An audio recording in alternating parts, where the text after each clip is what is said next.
Syadaralun Polres Metro Jakarta Utara saat ini sedang melakukan penyelidikan dan pemeriksaan terhadap beberapa orang saksi terkait video viral dugaan penyuntikan vaksin COVID-19 kosong di salah satu sekolah di Jakarta Utara.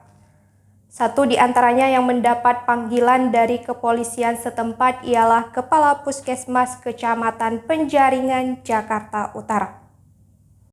Panggilan pemeriksaan terhadap Kepala Puskesmas Kecamatan Penjaringan ini juga dibenarkan oleh Kasudin Kesehatan Jakarta Utara, Dr. Yudi Dimyati.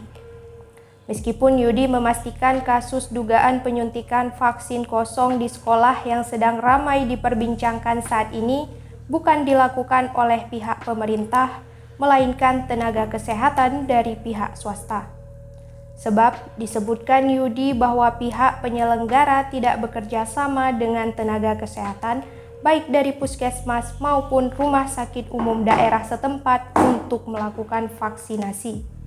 Di samping itu, menurut Yudi saat ini pihak penyelenggara sudah meminta maaf kepada pemerintah soal kasus tersebut.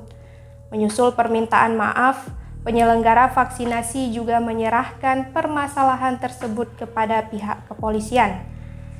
Kasus dugaan penyuntikan vaksin COVID-19 kosong ini berawal dari sebuah unggahan video yang dibagikan oleh salah satu akun Twitter belum lama ini. Video tersebut menampilkan seorang petugas kesehatan menghujamkan jarum suntik ke lengan kiri salah seorang remaja. Setelah diteliti, ternyata jarum suntik yang ditancapkan ke remaja tersebut kosong. Demikian Syadaralun, jangan lupa subscribe channel YouTube Serambi On TV dan baca terus informasi menarik lainnya di serambinews.com. Saya Nihardika, sampai jumpa.